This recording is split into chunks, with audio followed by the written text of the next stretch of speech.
नमस्कार मंडळी, मी क्रांती रेडकर वानखेडे तुम्हा सगळ्यांचं ह्या शब्दसुरांच्या मंचावर स्वागत करते, ज्याचं नाव आहे Mehfil. Special partner Parachute Jasmine. वेळेपूर्वी मला मरायचे नाही आणि मेल्यावरही जगायचे आहे. मी जे काव्य करतो ते माझे स्वगत आहे असे समजा. कवी ग्रेस ह्यांचे हे शब्द अजूनही ग्रेस हे आपल्या सगळ्यांच्या मनामध्ये त्यांच्या कवितांच्या रूपाने जिवंत आहेत. ऐकूयात ग्रेस ह्यांचं एक अजरामर गीत. श्रीधर फडके ह्यांचं संगीत आणि सुरेश वाडकर आणि श्रीधर फडके ह्यांच्या आवाजातील गीत तुला पाहिले मी नदीच्या किनारी. आणि हे गीत आपल्यासमोर सादर करण्यासाठी येतोय मंदार आपटे.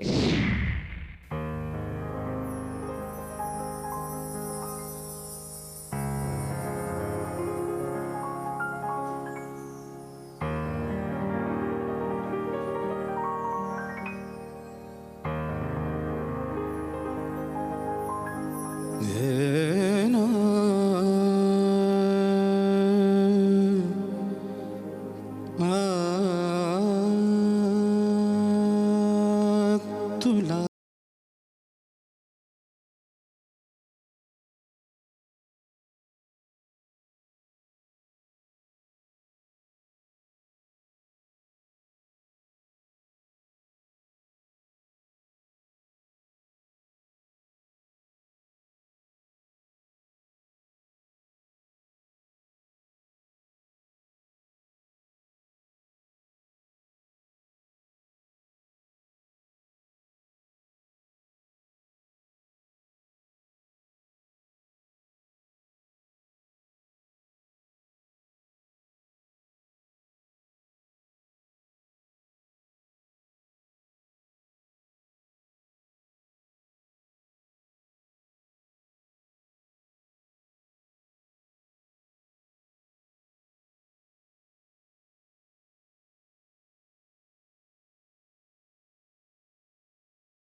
तुझे केस पाठीवरी मोकळे तुला पाहिले, तुला पाहिले, तुला पाहिले.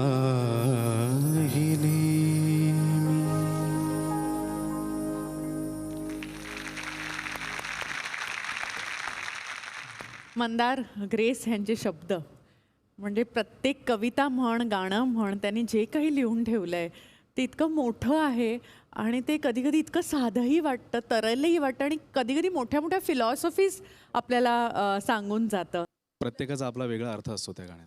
मला आठवतं मी कॉलेजमध्ये असताना हे लूपमध्ये ऐकायची गाणं. इतकं मला भावतं ते, कारण का साधी चाल आहे पण इतकी भावपूर्ण, इतकी संवेदनांनी भिजलेली चाल त्याला लाभलेली आहे आणि खूप आवडीचं गाणं आणि खूप उत्कृष्ट सादर केलंस तू. मंदार, अजून खूप गाणी तुझ्याकडून आम्हाला ऐकायची आहेत. Thank you so much for this performance. Thank you. Thank you. निसर्ग कवी नाधो महानोर यांनी आजवर दर्जेदार निसर्गाच्या वर्णनाची गीतं मराठी संगीत सृष्टीला बहाल केली. जैत रे जैत या चित्रपटामधून महानोरांचा प्रवास हा सुरू झाला.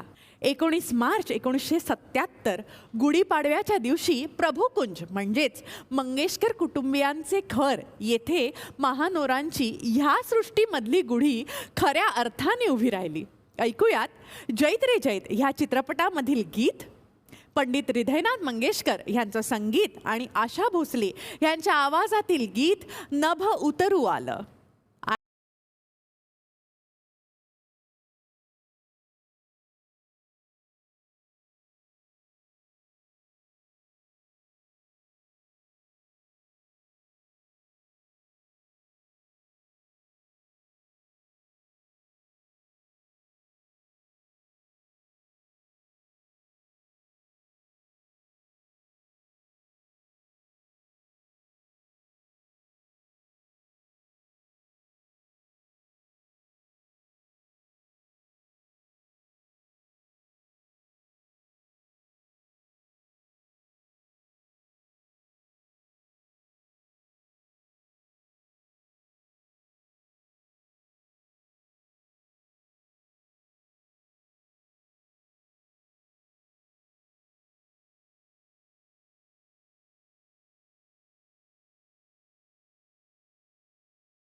खरंच या गाण्याने ना तो माहोलच उभा राहतो. एक आदिवासी मुलगी आहे जी बागडतीये आणि त्या स्मिता पाटील आहेत आणि त्या गाण्यातनंच आणि त्या पिक्चरायझेशनमधून जे डिरेक्टरला अपेक्षित आहे त्याच्या ऑडियन्सला सांगायचं आहे ते करेक्ट वेमध्ये एक म्युझिक डिरेक्टर कसं काय देऊ शकतो ह्याचं हे एक करेक्ट उदाहरण म्हणजे हे गाणं आहे असं मला वाटतं. काय सांगाल ह्या गाण्याविषयी? जैत रे जैत चित्रपटातलं हे गाणं सुप्रसिद्ध आहे खूप. आशाबाईंनी गायलंय. आशाबाईंचं गाणं आपण स्वतः सादर करणं हा एक गायिकेच्या गळ्याला रियाज असतो. दुसरं काय बोलू आता मी त्यांच्याविषयी. एवढे वर्सेटाईल त्या सिंगर आहेत आणि ग्रेट सिंगर आहेत. सावनी काय सांगशील ह्या गाण्याविषयी? खरंच खूप अप्रतिम गाणं आणि सुवर्णा म्हणली तसं रियाज करत बसण्याचं गाणं आहे की हे गाणं आलं असं मला कधी वाटत नाही. म्हणजे असं कोणी म्हणेल की हा रियाजाचा भाग आहे, तो करत राहायचा रियाज. आणि महानोर अर्थातच शेतकरी कुटुंबातला त्यांचा जन्म आणि त्यामुळे ती लेखणी एक विलक्षण एक वेगळी धार घेऊन येते, एक वेगळी बोली घेऊन येते आपल्यासमोर. कारण का महानोर जेव्हा जेव्हा मला भेटले त्यांच्या बोलण्यातला पण तो एक रांगडेपणा आहे आणि तरीही ते कुठेतरी सगळं संस्कारित असतं, आपल्या मातीशी बांधलेलं. तर त्यांची ही पद्धत बोलण्यातली आहे तीच त्यांच्या कवितेत कायम उतरते आणि तीच महानता आहे त्यांची आणि एक वेगळा बाज आहे त्यांचा लिहिण्याचा. ग्रेट. सुवर्णाजी अजूनही छान छान गाणी आम्हाला तुमच्याकडून ऐकायची आहेत मेहफिल ह्या रंगमंचावर. So thank you so much. Thank you. So आता वळूया आपल्या कार्यक्रमाच्या पुढच्या भागाकडे म्हणजेच फिरकीकडे. बर. तो ही आहे आमची मेहफिलची फिरकी. बर. ही फिरणार आहे जेव्हा मी म्हणणार स्टार्ट आणि तुला म्हणायचं स्टॉप. जेव्हा ही स्टॉप होणार तेव्हा ह्याच्या पाठीमागे काही शास्त्रीय उपशास्त्रीय गायक गायिकांची नावं आहेत बरं. आणि त्यांनी गायलेली गाणी तुला गायची आहेत. बर. रेडी आहेस? हो. Come on start. स्टॉप.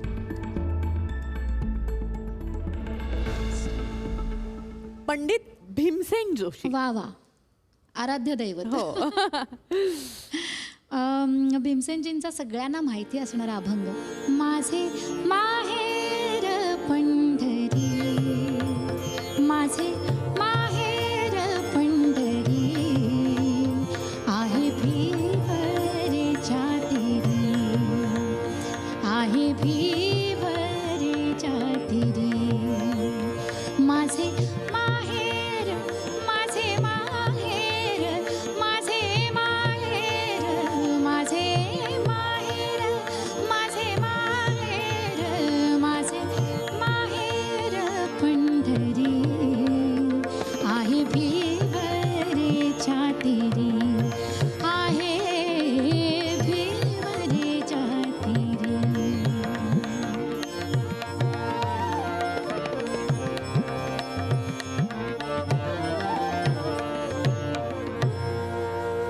वा वा वा वा वा. 2 मिनिटात सगळं वातावरण प्रसन्न करून टाकलंस. बघूया पुढचं नाव काय येत आहे. स्टार्ट. स्टॉप. किशोरी आमोणकर. वा वा वा. अजून एक तेज.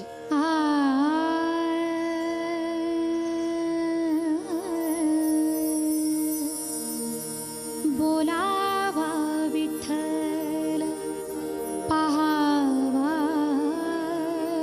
विठ्ठल, बोलावा विठ्ठल, पाहावा विठ्ठल, करावा विठ्ठल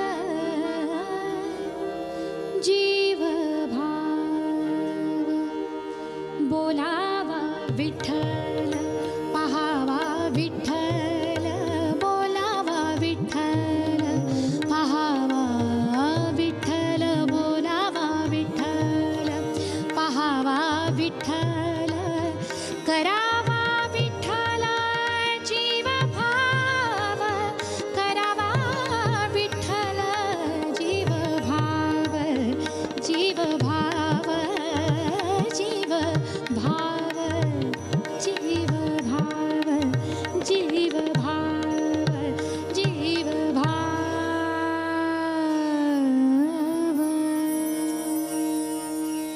वा वा वा. अफलातून अफलातून गायली. बघूया पुढचं नाव काय येतंय. स्टार्ट. स्टॉप. वीणा सहस्रबुद्धे.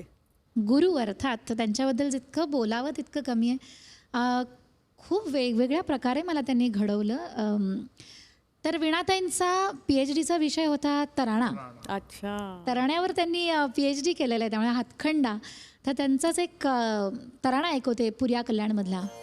प म म ग रे सा नी रे ग म प ग म ध म ध नी रे द म ध नी सा रे सा नी द प म ग ग म ध नी द प म ग म म ग म ग रे सा तान रे रे रा रीम तुम तान रे रे रा रीम तुम तान रे रे रा रीम तुम तदानी ओ दे दन दे रे ना तान दे रे रा रीम तुम तान रे रे रा रीम तुम.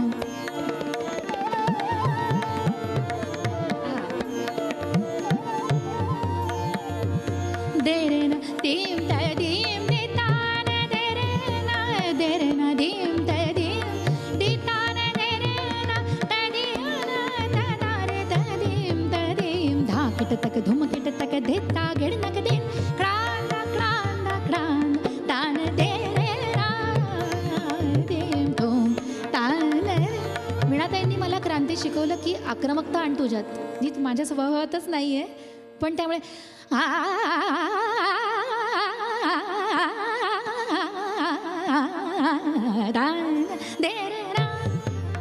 हे मी त्यांच्याकडून शिकले. वा वा वा वा. खरंच खूप मी ही महफिल इतकी एन्जॉय करते आणि तुझ्याकडून असं म्हणजे खरंच असं वाटतंय मला जेन्युइनली ही महफिल संपू नये आणि तुझीच गात राहावी, मी ऐकत बसावं तुला. खरंच सांगते. बघूया पुढलं नाव काय येतंय. स्टार्ट. स्टॉप. प्रभात्रे. वा वा. त्यांची मारू बिहाग मधली एक माझी खूप आवडती बंदिश आहे. जागू मैं सारी रे ना बलमा जागू मैं सारी रे ना बलमा जागू मैं सारी रे ना बलमा रसिया मन लागे ना मोरा रसिया मन लागे ना मोरा जागू मैं सारी रे ना बलमा जागू मैं सारी रे.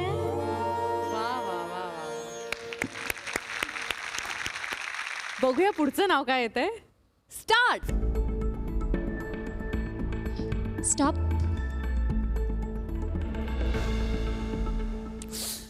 लता मंगेशकर. एन्सायक्लोपीडिया आहे, हा ही इन्स्टिट्यूट आहे मोठी.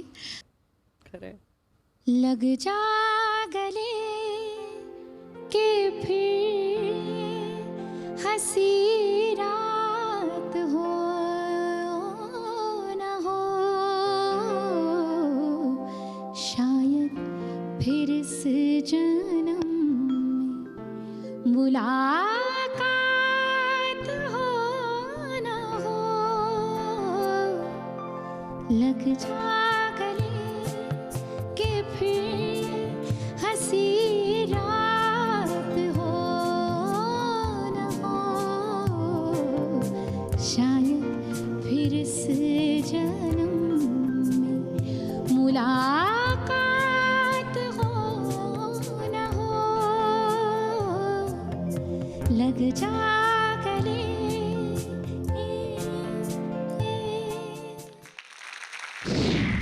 माझी या गीतात वेडे दुःख संतांचे भिनावे वाळल्या वेलीत माझ्या अमृताचे फूल यावे. फक्त 2 ओळींच्या एका शेरामध्ये संपूर्ण विश्व सामावून घ्यायचं असल्याने शब्दांच्या खोगीर भरतीला शेरांमध्ये कुठेही वाव नसतो. एल्गार ह्या कविता संग्रहाच्या प्रस्तावनेमध्ये सुरेश भट यांनी हे सांगितलं आहे. गझल सम्राट म्हणून आपण सगळेच त्यांना ओळखतो. सुरेश भट यांच्या कवितांच्या मागे नेहमीच एक प्रेरणा असते. असंच एका प्रेयसीच्या मनातील उत्कट भावना मांडणारं आपलं पुढचं गीत. सुरेश भट यांचे शब्द, पंडित हृदयनाथ मंगेशकर यांचं संगीत आणि आशा भोसले यांच्या सुमधुर आवाजातील गीत तरुण आहे रात्र अजूनी. आणि हे गीत आपल्यासमोर सादर करण्यात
सावनी, आज गीतकारांना आपण मानवंदना देत आहोत. सुरेश भटांचे बोल आहेत आणि आशाबाईंनी हे गाणं गाऊन ठेवलंय. सावनी, काय सांगशील? एक तर सुरेश भट यांचं गाणं त्यांनी लिहिलेलं, नंतर आशाबाईंचा आवाज आणि हृदयनाथजींचं संगीत, याच्यापेक्षा या त्रिकुटापेक्षा अजून सुंदर काय होऊ शकतं जगात. खरंच आहे. हे गाणं आपण प्रत्येक कार्यक्रमात ऐकतो, मराठी गीतं जिथे सादर होतात. पण मी शास्त्रीय गायिका आहे, त्यामुळे उपशास्त्रीय गायन प्रकार जेव्हा मी एका रागानंतर मैफिलीत मांडते ना, तेव्हा एक वेगळा काहीतरी माहोल असलेलं उपशास्त्रीय काय सादर करता येईल. तर कुठेतरी मला एकदम अचानक हे शब्द आठवले सुरेशजींचे आणि तोच भाव पकडला मी एक रचना केली होती. आजा रे सैया,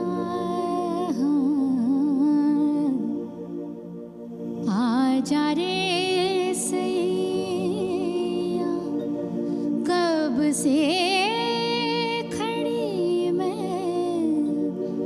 कब से खड़ी मैं सज धज के, आजा रे सैया, घड़ियां बीती राह तकत मोरा सिंदूरी मन मुरझाए, आजा रे सैया, कब से खड़ी मैं सज धज के, आजा रे सैया, आजा रे सैया, आजा रे सैया. वा वा वा वा वा. हे तू लिहिलंयस? हो, क्या बात है. मी बरेच वेळेला अशी काव्य लिहित असते आणि त्याच्यातूनच कुठे पण of course inspiration is Suresh Bhat. क्या बात है. Thank you so much Saavani. तुझ्याकडून पण आम्हाला खूप गाणी ऐकायची. कविता एकदा लिहिली की तिचे नशीब माझ्या हातात नसते. ती तिच्या मार्गाने आणि मी माझ्या. स्वतः लिहिलेल्या साहित्याविषयी एवढं निस्वार्थी खूप कमी लोक असतात.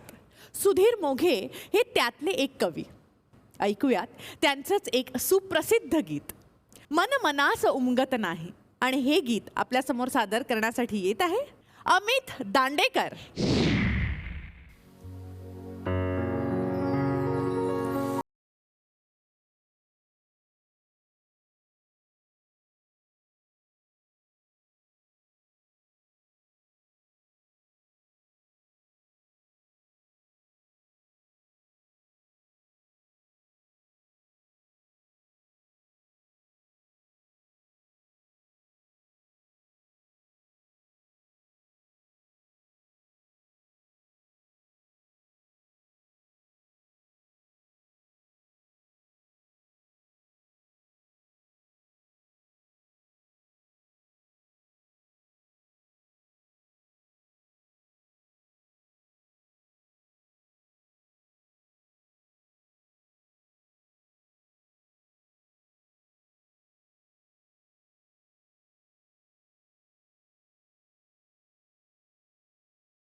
अमित, फारच सुंदर झालं गाणं. थँक्स. आणि प्रत्येक गाण्यामध्ये काहीतरी आपली कलाकारी तू दाखवतच असतोस अभि दादा. आणि मला असं वाटतं की आज जो तुझा मॅजिक टच ह्या गाण्याला तू दिलास तो इतका कमालीचा होता. मी ज्या काळामध्ये मुंबईमध्ये म्हणजे येण्याची माझी धडपड होती, तेव्हा ज्या पहिल्या व्यक्तींनी मला सपोर्ट केलं ते सुधीर मोघे होते. ओ, आणि अनेक कार्यक्रम आम्ही असे वाजवायचो आणि सुधीर मोघे तिथे हजर असायचे, पण ते कधी असे फार दाद द्यायचे नाहीत.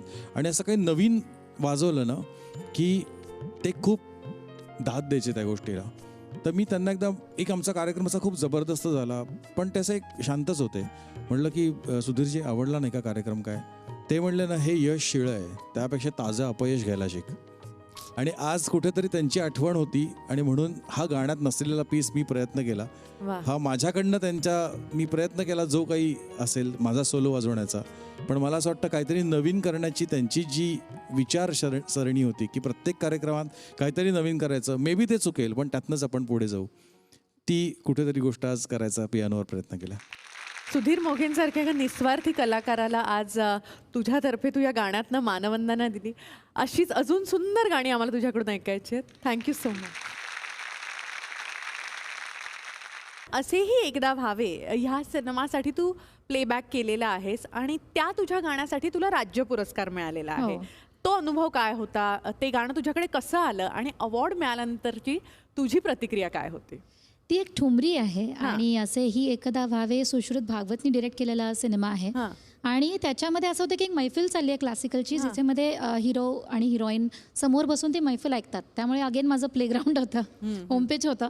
पण खूप छान वाटलं की अवधूत गुप्तेनी ती संगीतबद्ध केली आहे ठुमरी आणि समीर सामंत त्याचे शब्द आहेत. आणि मला म्हटलं काही नाही, तुझ्या मैफिलीत एखादी ठुमरी कशी गातेस ना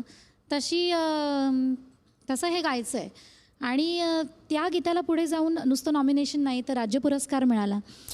ही खूप छान गोष्ट वाटते. खूप आनंद झाला मला. आणि मला ती ठुमरी ऐकाय, तू कुठलं ऐकवतेस आता ठुमरी? सावरे रंग. हां. रे देना दे रे ना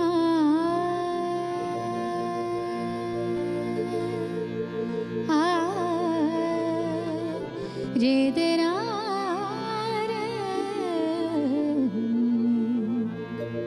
सावरे रंग में सावरे रंग में रंग दे सावरे सावरे रंग में रंग दे सावरे कभी रहना बनू रे कभी रहना बनू या बनू छारे कभी रहना बनू या बनू छारे सावरे रंग में रे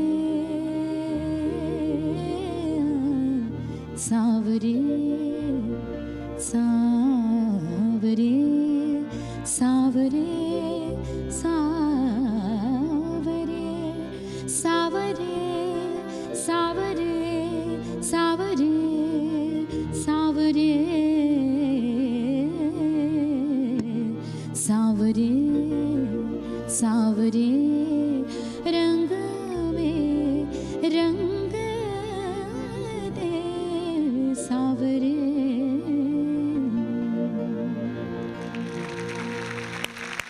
बहुत क्या बात है. सावनी, मला सांग, हा जो सावरे सावरे, हे सावरे शब्दाच्या तू प्रेमात आहेस का? हो, खरंच किती गोड शब्द आहे ना. आणि पूर्वी ठुमरी दादरामध्ये कसं व्हायचं, सावरा म्हणजे कृष्ण. पण असं नाही, नंतर तो इतका छान एक पायंडा पडला की सावरा म्हणजे प्रियकर.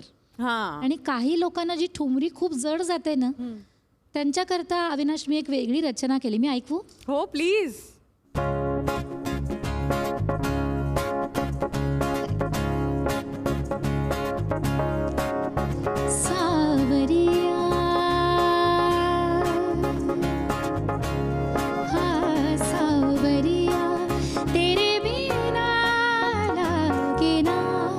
मोराजिया सावरिया हो सावरिया सावरिया तेरे बिना लगे ना मोराजिया सावरिया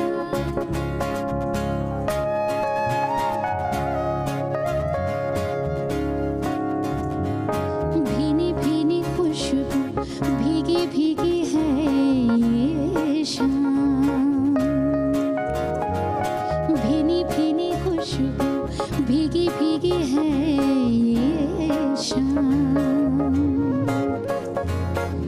तुझको ही सोचूं मैं तो हर पल तेरा ही तो इंतजार आजा के अब हुई मैं तो बावरिया सावरिया तेरे बिना लगे ना मोराजिया हाँ सावरिया सा ग प म प ग ग प म ग प रे रे प म ग रे ग रे ग रे सावरिया तेरे बिना लगे ना मोराजिया सावरिया हो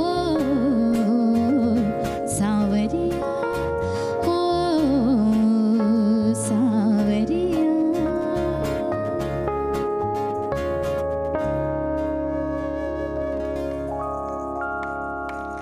वा वा वा वा वा. सुंदर सुंदर सावनी, खरंच खूप सुंदर. आणि हे मला असं वाटतं जसं तू म्हणालीस आजकालच्या यंगस्टर्स नाही इकडे कुठेतरी खेचण्याचं काम हे गाणं करतं. नक्कीच त्याच्यातला आशय मी ठुमरीचाच मांडतीये येस येस पण तो आधुनिक पद्धतीने येस. सावनी, आम्ही सगळे लाईट म्युझिकमध्ये आहोत आणि आम्हाला क्लासिकल परफॉर्मन्सबद्दल कायम एक उत्सुकता असते की तुम्ही ऑन द स्पॉट एवढं इम्प्रोव्हाइज करता आणि ते सुद्धा म्हणजे हा रियाजाचा एक भाग आहे. हे इम्प्रोव्हायझेशन तुम्हाला, कारण की अनेक वेळा असं होतं की खूप मोठ्या मैफिली असतात, तर ह्या इम्प्रोव्हायझेशनबद्दल काय सांगशील? खूप छान प्रश्न आहे कारण का आम्हाला इम्प्रोव्हाइज करायची सवय पहिल्यापासून घातली जाते की एकच आता एखादी गोष्ट आपण समोर आपल्या ठेवली तर ती समोरून कशी दिसते, या अँगलनी कशी दिसते, इकडून बघा मागून कशी दिसते, सगळ्या अँगल्सनी तिला परखणं त्या गोष्टीला ह्याची सवय लागतं. तसेच क्लासिकलमधले एक एक आवर्तनाची गोष्ट, मग एकदा तुम्ही अशी सांगा, पंचमाला मी आले एकदा तशी सांगा, त्या रागाच्या बंधनांमध्ये राहून सुद्धा तुम्ही अनेक गोष्टी प्रत्येक आवर्तनात सांगायला पाहिजे वेगवेगळ्या. त्यामुळे तो राग आज मला वेगळा वाटतो, उद्या कदाचित मी तोच राग परत गायला बसले तर त्याचे रंगछटा वेगळ्या असतील, कॅनव्हास वेगळा असेल. तर त्यामुळे ती शक्ती मुळात यायला, तो नजरिया यायला तुम्हाला तसा गुरु लाभणं महत्त्वाचं आहे की तो नजर देईल तुम्हाला की या अँगलनी मध्यम लावून बघ बरं, या अँगलनी लावून बघ, यमनमध्ये या वाटेने तू कधी गेली नाही, जाऊन बघ बरं त्या वाटेवर काय होतं.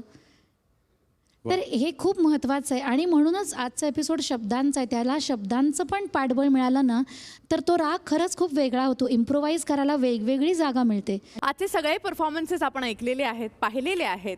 हा कार्यक्रम आपण पूर्णतः एन्जॉय केलेला आहे. खूप साऱ्या गप्पा मारल्यात, अवी दादाकडून काही किस्से ऐकले, सावनी ताईकडून काही काही एक्सपिरियन्सेस तिचे जाणून घेतले, तिच्याकडून गोड गोड गाणी ऐकली आणि आता वेळ झाली ती निरोप घ्यायची. मी सावनीला विनंती करते तिने रंगमंचावर यावं. लग जा गले के फिर हसी रात हो. सावनी, कशी वाटली तुला आमची महफिल? अफाट, खूप मजा आली मला कांती. आणि सगळ्यात बेस्ट पॉइंट ह्या शो बद्दलचं तुला काय वाटतं? मला असं वाटतं गाण्यातले कित्येक पैलू उलगडले गेलेत नाही या मैफिलीमधून. कारण का नुसतंच गायक नाही, गायिका नाहीत, संगीतकार नाहीत, तर अनंत पैलू हँडल केले गेले आहेत आणि लोकांसमोर वेगळ्या पद्धतीने तीच जुनी गाणी सादर केली गेली आहे, थँक्स टू अविनाश ऑफकोर्स. त्यामुळे वेगळ्या रूपात सुद्धा कुठेही धक्का न लावता ती गाणी आपल्याला फ्रेश अनुभव देऊन गेलीत आणि हेच या मैफिलीचं मला असं वाटतं हाच त्याचा प्लस पॉईंट आहे. खरंच आहे. आणि त्याबरोबर आमची एक सारखी धडपड असते की जे कलाकार इथे येतात गेस्ट म्हणून, त्यांची एक वेगळी बाजू ही आम्हाला ऑडियन्सना दाखवायची असते. ते पर्सनली कसे आहेत, ते कसे बोलतात, त्यांचे अनुभव काय आहेत, कारण की त्यांचे हे अनुभवच खूप लाख मोलाचे असतात. Correct. आणि त्यातून प्रत्येक जो ऑडियन्स आहे इथेच बसलेला नाही, टीव्हीत नाही पाहणारा, त्याला जरूर काहीतरी मिळत असतं. नक्कीच, नक्कीच. थँक्यू सो मच सगळं शेअर केल्याबद्दल. वेलकम आणि- ऑलवेज. मला खूप आनंद झाला. थँक्यू. आणि निश्चितच ह्या मैफिलीचा तू पुन्हा एकदा भाग बनशील अशी मी ईश्वरचरणी प्रार्थना करते. नक्की. थँक्यू. Thank you so much. आता इथेच थांबायची वेळ झालेली आहे. भेटूयात पुढच्या आठवड्यात या शब्दसुरांच्या मंचावर, ज्याचं नाव आहे Mehfil. Special partner Parachute jasmine.